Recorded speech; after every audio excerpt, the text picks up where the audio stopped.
Praise lord. మన ప్రభువును రక్షకుడైన క్రీస్తు యేసు నామములో ఈ సాయంకాల శుభములు మీకు తెలియజేస్తున్నాను. బ్లెస్డ్ టైం విత్ జీసస్ అనే సెషన్కు ప్రేమతో అందరినీ ఆహ్వానిస్తున్నాను. దేవుని కృపలు మీరు బలపరచబడుతున్నారని ఆయనలో ఆనందిస్తున్నారని నేను నమ్ముతున్నాను. ప్రభుతో ఒక ధన్యకరమైన సేవను గడపడానికి ప్రేమతో మరొకసారి మనందరినీ ఆహ్వానిస్తున్నాను. ఒక చిన్న ప్రార్థన చేసుకొని మనం ప్రారంభించుకున్నాను. పరిశుద్ధుడ మహోన్నతుడ దయగల తండ్రి, మీకు వందనాలు, స్తుతులు, స్తోత్రాలు చెల్లిస్తున్నాము. గడిచిన వారమంతా నాయన మీ సురక్షితంగా రెక్కలు నీటిలో భద్రపరిచి మీ నామాన్ని మాకు అనుగ్రహించి మీ కృప ద్వారా మనం నడిపిస్తున్న దాన్ని బట్టి మీకు స్తోత్రాలు చెల్లిస్తున్నాను. మరొకసారి మీతో ఒక ధన్యకరమైన సమయం గడపడానికి మేమందరం కూడి ఉన్నాం తండ్రి. మీరు మాతో మాట్లాడండి, మీ హృదయాన్ని మా కొరకు వ్యక్తపరచండి, మీ మాటను మా హృదయాంతరంగంలో మీరు విత్తమని ప్రార్థన చేస్తున్నాం తండ్రి. వినగలిగిన చెవిని, గ్రహించగలిగిన మనస్సును మీరు మాకు అనుగ్రహించండి. వాక్యంలోనూ ప్రార్థనలోనూ ఆరాధనలోనూ తోడని నడిపించండి. మీకే మహిమ, ఘనత, ప్రభావాలు చెల్లించుకుంటూ ముందరి సమయాన్ని మాకు తీవ్రకరంగా మీకు మహిమకరంగా మర్చుకోమని మా ప్రభువును రక్షకునైన క్రీస్తు యేసు వారి నామములో అడిగి వేడుకుంటున్నాం తండ్రి. ఆమేన్. ఆమేన్. కొద్ది నిమిషాలు ప్రభుని స్తుతిద్దాం. నిత్యమైన దేవుడు, నిత్యుడగు తండ్రి మన జీవితాల్లో తన నిత్యమైన కృపను అనుగ్రహించడానికి సమర్థుడైనటువంటి వారిగా ఉన్నారు. ఆకాశం మహాకాశం పట్టజాలతో విస్తారంగా ఆయన కృపను మన జీవితంలో ఆయన అనుగ్రహిస్తున్నారు. ఈరోజు ఆ కృపను కొనియాడుతూ కృపామయ దేవుని మనం సమీపిద్దాం, ఆరాధించుకుందాం, ప్రభుని గణపరుస్తూ పాడదాం. నిత్యమైన నీ కృప, నిరంతరము నీ ప్రేమ నన్ను కరుణించి దయ చూపించి నన్ను చేరతీస్తున్నాం అనేటువంటి పాటను పాడుతూ ప్రభుని కనపడతాం.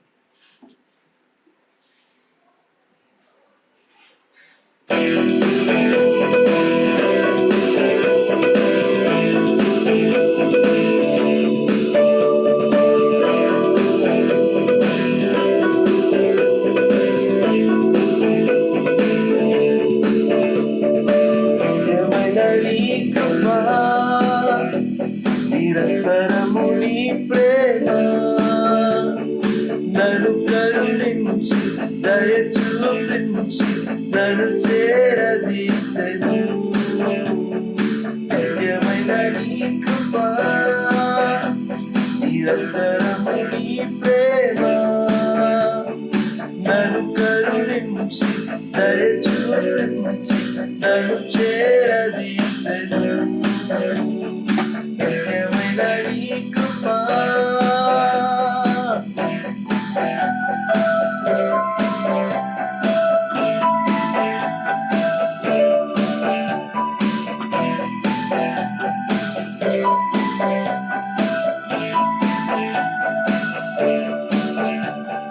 బలహీనతలో బలమునిచ్చి సంపూర్ణమైన శక్తినిచ్చి బలహీనతను సంతోషముతోనే అతిశయపడుదును. దేవునిలో యేసయ్యా, నా యేసయ్యా, కృపకు నేను కృతజ్ఞుడను.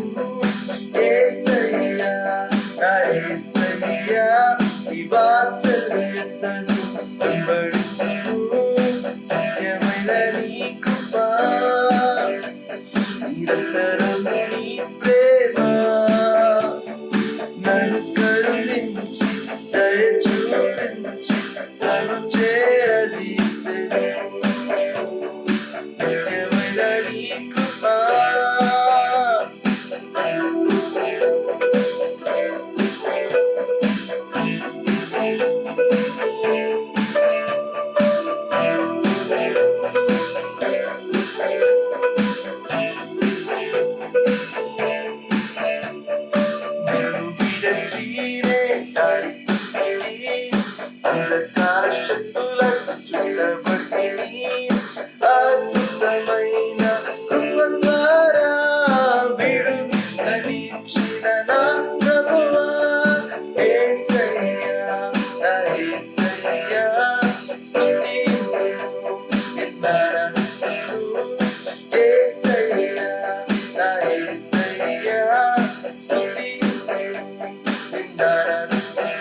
ఆయన కృపను ఒకసారి జ్ఞాపకం చేసుకుందామా?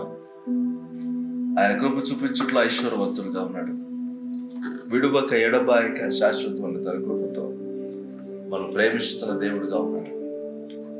ఈరోజు మనం నిర్మూలం అవ్వకుండా ఆయన కృపను అనుగ్రహిస్తూ ఆయన కృప ద్వారా రక్షించుకుని మన పట్ల ఆ కృపను కొనసాగిస్తున్నటువంటి దేవునికి ఏమి ఇచ్చి కూడా మనం రుణాన్ని తీర్చుకోలేము. మన బలహీనలను తెలిసి కూడా మనం బలపరచడానికి తన కృపను అనుగ్రహిస్తున్న దేవుడు.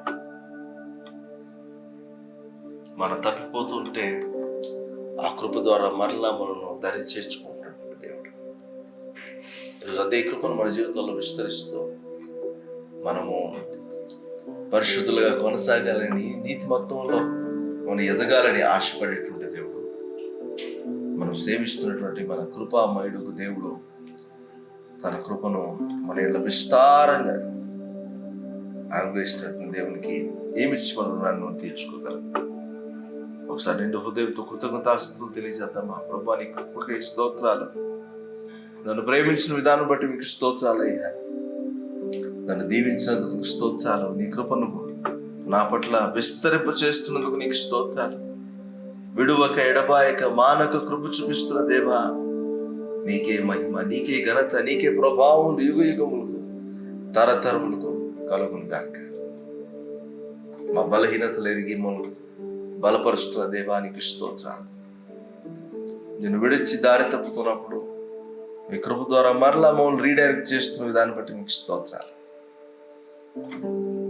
నిండు హృదయంతో మీకు కృతజ్ఞతాస్తుతులు చెల్లిస్తూ మా రక్షణకర్త అయినటువంటి యేసుక్రీస్తు వారి నామములో కృపాసత్య సంపూర్ణకు దేవుని ఘనపరుస్తూ మీ నామాన్ని హెచ్చిస్తూ మా ఈ స్తుతిని ఆరాధన మీకే సమర్పిస్తున్నాము తండ్రి. Amen, amen, amen, amen. Praise lord.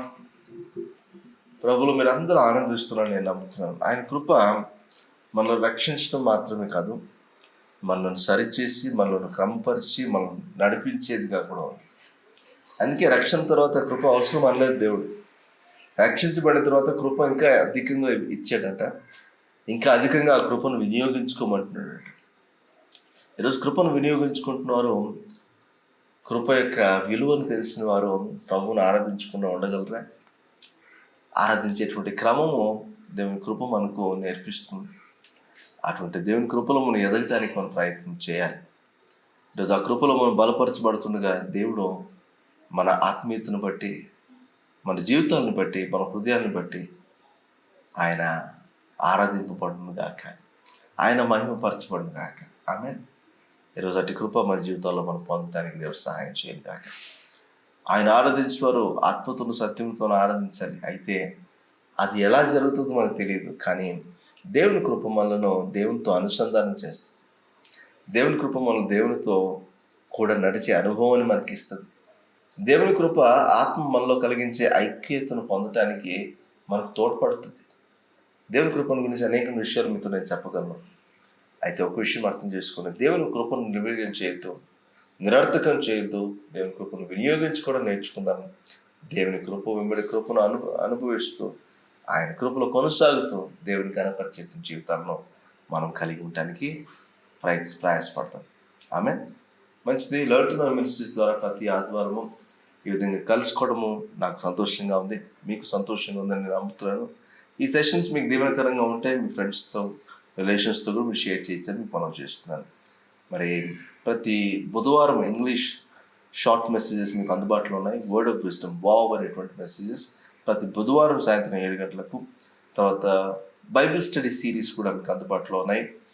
ప్రతి శుక్రవారం స్క్రిప్చర్ టైం తెలుగులో, ప్రతి శుక్రవారం, ప్రతి శనివారము స్క్రిప్చర్ టైం ఇంగ్లీష్లో మీకు బైబిల్ స్టడీ సిరీస్ కూడా మెసేజెస్ అందుబాటులో ఉన్నాయి. ప్రతి ఆదివారము 7 గంటలకు సాయంత్రము మరి బ్లెస్డ్ టైం జీసస్ అనేటువంటి ఈ సెషన్ కూడా మీకు అందుబాటులో ఉంది. తర్వాత ప్రతిరోజు కూడా మరి మీరు డైలీ డివోషన్ చదువుకొని ప్రేయర్ చేసుకొని మరి ఆత్మీయంగా బలపరచబడడానికి మీకు daily devotion Facebook and Instagram learn to know అనేటువంటి పేజ్లో కూడా మీకు అందుబాటులో ఉన్నాయని మీకు తెలియజేస్తున్నాను.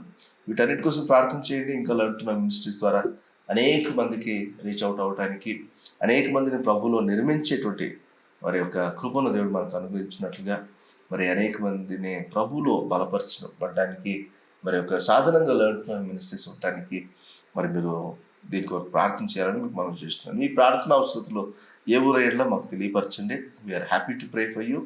మరి తెలియజేయబడుతున్న నంబర్కు మీరు కాంటాక్ట్ చేసినట్లయితే మరి వాట్సాప్ చేసినా కాల్ చేసినా మీతో మాట్లాడడానికి ఇష్టపడుతున్నాం, ప్రార్థన చేయడానికి ఇష్టపడుతున్నాం. ఎనీ స్పిరిచువల్ కౌన్సిలింగ్ మీకు అవసరం ఉన్న కూడా మీరు మాట్లాడచ్చని మీకు తెలియజేస్తున్నాను. మంచిది, దేవుని వాక్యంలోకి వెళ్దాం. దేవుని వాక్యాన్ని మనం ధ్యానించుకుందాం. దేవుని వాక్యం మన జీవితాలను నిర్మించడం ప్రారంభిస్తుంది. దేవుని వాక్యం మనలను ప్రభువులు బలపరుస్తుంది. మరి ఎవరికి అవసరం లేదు చెప్పండి దేవుని వాక్యం.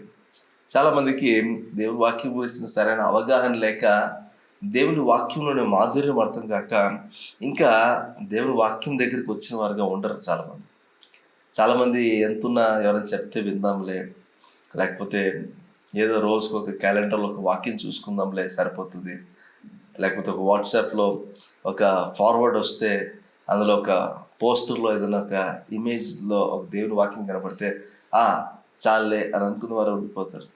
కానీ నిజమైన టేస్ట్ తెలిస్తే, దేవుని వాక్యం యొక్క టేస్ట్ తెలిస్తే మీరు దాన్ని విడిచిపెట్టరండి. దేవుని వాక్యాన్ని బాగా ధ్యానించండి, బాగా చదవండి, బాగా అర్థం చేసుకొని చదవండి. 5 విషయాలు చెప్పగలను దేవుని వాక్యం గురించి. ఒకటి, దేవుని వాక్యాన్ని బాగా చదవాలి. ఓకే, వింటే సరిపోదు, మనం చదువుకోవాలి. ఫస్ట్ ఆఫ్ ఆల్ దేవుని వాక్యాన్ని బాగా చదవండి. Read the word of God. రెండో మాట చెప్తున్నాను, study the word of God. అంటే దేవుని మాటను అర్థం చేసుకుంటూ మీరు దాన్ని లోతుగా పరిశీలన చేసి చదవండి. స్టడీ. విద్యార్థులు స్టడీ చేస్తారా, రీడ్ చేస్తారా? విద్యార్థులు అన్నవారు స్టడీ చేయాలి, రీడ్ చేయకూడదు. న్యూస్ పేపర్ని రీడ్ చేయొచ్చు. ఓకే, నార్మల్గా ఊరికే అట్లా చదువుతూ వెళ్ళిపోవద్దు. అధ్యాయాలు ముగించాలని చదవద్దు, ఏదో టార్గెట్ పెట్టుకుని చదవాలని చదవద్దు, ఏదో రోజు చదవాలి కాబట్టి చదవాలని చదవద్దు. దేవుని వాక్యాన్ని పరిశీలన చేసుకుంటూ ఒక మంచి స్టడీ బైబిల్ తెచ్చుకోండి, కూర్చోండి, వాక్యాన్ని లోతుగా పరిశీలన చేసుకుంటూ మరి సందర్భాన్ని అర్థం చేసుకుంటూ చదవడానికి ప్రార్థనాపూర్వకంగా మీరు సిద్ధపడండి. మూడవది, ఈ రెండు చేసిన తర్వాత వినడానికి కూడా ప్రాధాన్యత చూపించండి. వినడము మూడవదిగా రావాలి. ఫస్ట్ స్టెప్లో నేను ఎప్పుడు వినడం గురించి చెప్పను. చాలామంది ఫస్ట్ స్టెప్ వినడం. ఫస్ట్ స్టెప్ మీరు చదువుకోవాలి, లోతుగా చదవాలి. మూడవది మీరు వినాలి. వినేటప్పుడు కూడా విపరీతమైన బోధనలు ఉన్నాయి. అన్ని బోధలు మనకి సరిపడినవి కాదు. సో ఏ బోధ మీ ఆత్మీయతను బలపరుస్తుందో, ఏ బోధ వాక్యానుసారంగా ఉందో ఆ బోధను మాత్రం మీరు వినండి. వినటం వల్ల విశ్వాసం కలుగుతుంది.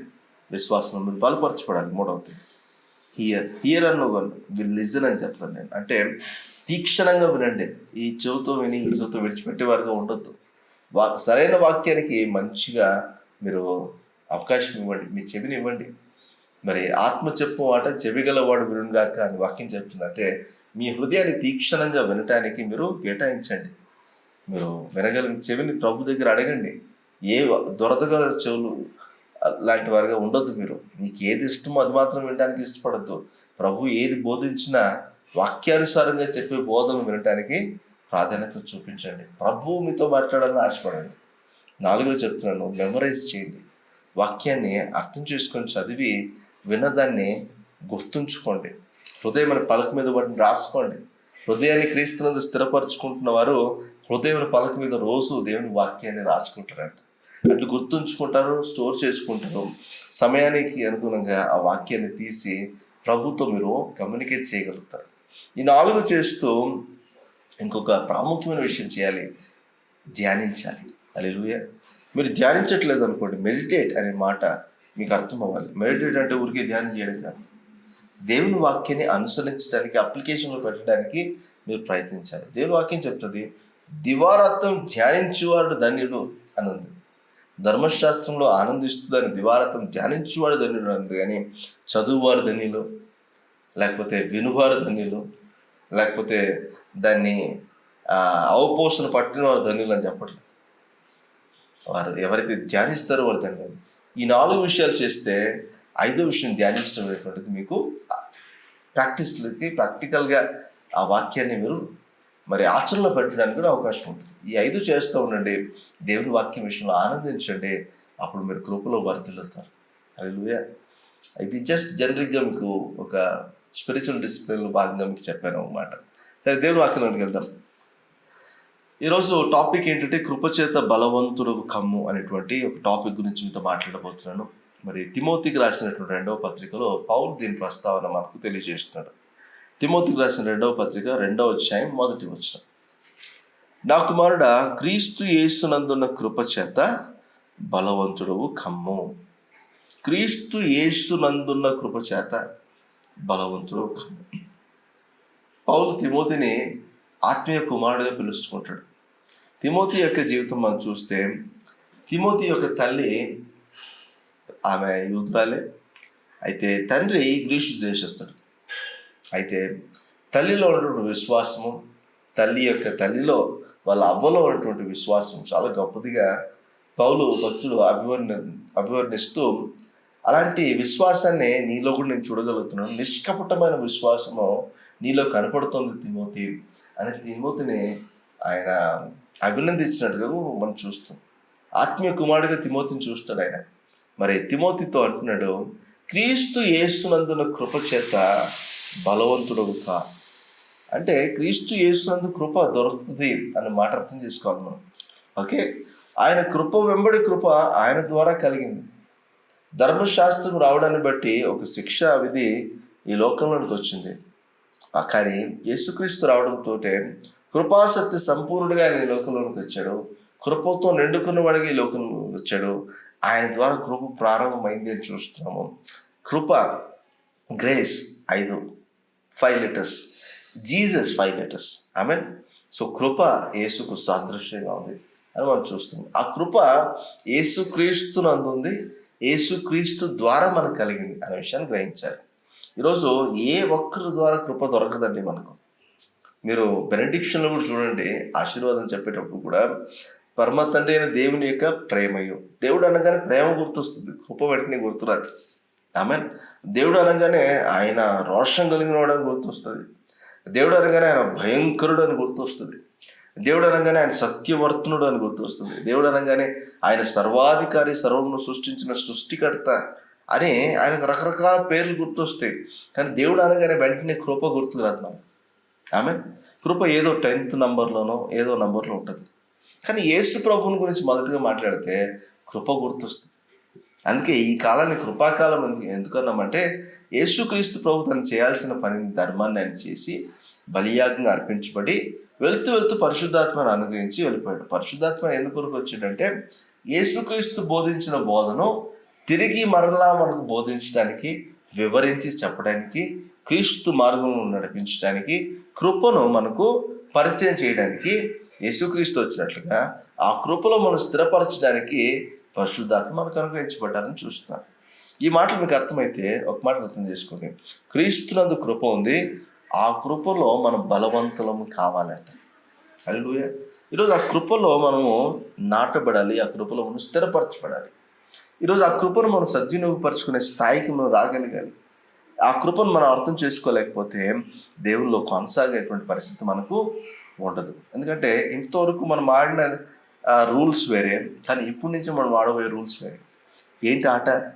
జీవితం అనేటువంటి ఆట. ఈ జీవితం అనేటువంటి ఆటలో, విశ్వాస బాటలో మీకు అర్థం అవ్వాల్సింది ఏంటంటే, మీరు దేవుని కృపను మీరు వినియోగించుకోవాల్సి ఉంది. ఆ కృప మీకు ఎక్కడ దొరుకుతుంది? క్రీస్తునందు దొరుకుతుంది. క్రీస్తు అనే నామంలో కృప, సత్య సంపూర్ణుడిగా ఆయన వచ్చాడు. ఆయన రావడాన్ని బట్టి కృప వెంబడి కృప మనకు అనుగ్రహించబడింది. ఆయన ద్వారానే కృప మనకు అనుగ్రహించబడుతుంది. యేసుక్రీస్తు చేసిన బలియాగమును బట్టి కృప ద్వారా ఉచితముగా నీతిముతో తీర్చబడిన ధన్యత దేవుడు మనకి ఇచ్చాడండి. ఈరోజు మన పాపంలో కొనసాగకుండా ఉండటానికి ఆ కృపను అపరిమితంగా దేవుడు మనకి ఇచ్చాడు. అందుకే దేవుడు వాక్యం చెప్తుంది కదా, ఎక్కడ పాపం విస్తరిస్తుందో అక్కడ కృప అపరిమితంగా విస్తరిస్తుంది. అంటే దేవుడు ఇంకా ఎక్కువ కృప చూపిస్తున్నాడు. యేసుక్రీస్తు ప్రభు మరొక అవకాశాన్ని ఇస్తున్నాడు. మరి ఇలాంటి కృప మనకు అవసరమైనది. ఈ కృపలో మనం కొనసాగవలసి ఉన్నది. ఈ మాటను అర్థం చేసుకుని ప్రయత్నించాలి. తిమోతికి ఏమంత అవసరం కృప? తిమోతి ఒక యవనస్తుడు. తిమోతి నానా బోధన వెంట పెరిగాడు. కానీ తిమోతి విశ్వాసంలో బలపరచబడుతున్నాడు. ఇలాంటి టైంలో తిమోతి యవనస్తుడిగా ఉండి ఒక మంచి స్థాయిలోనికి వచ్చిన తర్వాత తిమోతి ఎక్కడ తప్పిపోకూడదని పౌలు చాలా చక్కగా తిమోతితో మాట్లాడుతుంటాడు. నీ హృదయాన్ని స్థిరపరచుకో, తర్వాత నీవు క్రీస్తునందున్న కృపలో బలవంతుడవు కా. హల్లెలూయా. ఈరోజు కృపలో బలపరచబడడం చాలా అవసరం. కింద మీద పడుతూ దేవుని కృపను ఏదో అరకొరగా వినియోగించుకుంటూ ఉంటే బలవంతులం కాలేమండి. దేవుని చేతిలో బలవంతులుగా మనం మార్చబడాలి. బలవంతుని చేతిలోని బాణముల వలె మనం మార్చబడాలి. అప్పుడు ఆయన కొరకు, ఆయన చిత్తము కొరకు, ఆయన ప్రణాళికల కొరకు వాడబడే ధన్యతను దేవుడు మనకి ఇస్తాడు. ఈరోజు ఆయన కృపలో ఉన్న మాధుర్యం మనం అర్థం చేసుకోవాలి. ఆయన కృప లేకపోతే మనం ఏమి లేము. పౌలు ఈ మాటలు చెప్తున్నాడు, నేను ఏమైనా కేవలము అది ఆయన కృపను బట్టి మాత్రమే. యేసుక్రీస్తును సొంత రక్షకునిగా అంగీకరించిన తర్వాత దమస్కు పట్టణానికి వెళ్తున్నాడు. యేసుక్రీస్తు అక్కడ ఎన్కౌంటర్ చేశాడు పౌలుని. అప్పుడు సౌలు పౌలుగా మార్చబడ్డాడు. అప్పుడు తర్వాత నుంచి దేవుడు కృపలోనికి పౌలు వచ్చేసాడు. పౌలు అంటున్నాడు, నేను పూర్వం హానికరుడును, దూషకుడును, హింసకుడును, కానీ కనికరించబడ్డాను అన్నాడు. హల్లెలూయా. కనికరించబడ్డాడు. ఇప్పుడు కృప అనే డైమెన్షన్లోనికి వచ్చాడు. ఇప్పుడు తన జీవితం మారిపోయింది. అంతవరకు సౌలు గొప్పవాడు, కానీ పౌలు చిన్నవాడిగా మార్చబడ్డాడు. అంటే తను తాను తగ్గించుకున్నాడు. కృప మనల్ని తగ్గిస్తుంది, దేవుని హెచ్చించే విధంగా చేస్తుంది. కృప మనల్ని మనం చూసుకోకుండా దేవుని చూసేలా చేస్తుంది. కృప మన మీద ఫోకస్ చేయకుండా దేవుని మీద ఫోకస్ చేయడం నేర్పిస్తుంది. కృప దేవుని ఉద్దేశాలను మనకు కనపరుస్తుంది. దేవుని ఉద్దేశాల కొరకు మనల్ని సిద్ధపరుస్తుంది. దేవుని ఉద్దేశాలను బట్టి మనం వాటిని అనుసరించి నడుచుకోవటానికి మనకు సహాయం చేస్తుంది. ఈ కృప ప్రతి వ్యక్తికి అవసరమే. ఈ లోకంలో జీవిస్తున్న ప్రతి ఒక్కరు దేవుని కృపను పొందవలసిందే. అందుకే ఆకాశం మహాకాశం పట్టుజాలంత విస్తారమైన కృపను మన జీవితంలో ఆయన అనుగ్రహిస్తూ ఉన్నాడట. మన బలహీనతలో మనకు బలమునివ్వటానికి ఆయన కృప ఇస్తున్నాడంట. మనం స్థిరపరచబడడానికి ఆయన కృపను ఇస్తున్నాడంట. ఈరోజు మనం ఆత్మీయతలో కొనసాగడానికి దేవుడు తన కృపను ఇస్తున్నాడంట. ఈ కృపను ఎంత ఎక్కువ వినియోగించుకుంటామో అంత ఎక్కువ దేవునికి మహిమకరంగా మన జీవితాలను జీవించుకోగలుగుతాము అనేటువంటి విషయాన్ని కూడా మనం అర్థం చేసుకోవాలి. అందుకే పౌలు భక్తుడు తిమోతికి రాస్తూ అంటున్నాడు, తిమోతిని నియమించాడంట, అనేకులకు నువ్వు మాదిరిగా ఉండాలి, అనేకులను క్రీస్తులకు నడిపించాలి. అయితే అలా నడిపించబడేటువంటి ఒక ధన్యతలకు తను రావాలి అని అంటే మొదట తను క్రీస్తునందు ఉన్నటువంటి ఆ కృపలో తను బలవంతుడిగా ఎదగాలి. హల్లెలూయా. చాలామంది బోధించడానికి రెడీ అయిపోతారు. కొన్ని విషయాలు తెలియగానే బోధించడానికి నేను సిద్ధము అని అంటూ ఉంటారు. కానీ కాదు, మొదట దేవుని కృపలో మనం బలపరచబడాలి. దేవుని కృపలో మనము ఒక పరిపక్వత సాధించిన స్థాయికి మనకు రావాలి. దేవుని కృపను నిర్వీర్యం చేయకుండా దేవుని కృపకు విలువనిచ్చే వారంగా మనం మారాలి. దేవుని కృపలో అప్పుడు బలపరచబడడం ప్రారంభమవుతుంది. దేవుని కృపలో కొన్ని క్రెడిట్స్ మనం పొందుకున్న తర్వాత ఆ క్రెడిట్స్ని ఇతరుల కొరకు మనం వాడడానికి ప్రయత్నం చేయగలుగుతాం.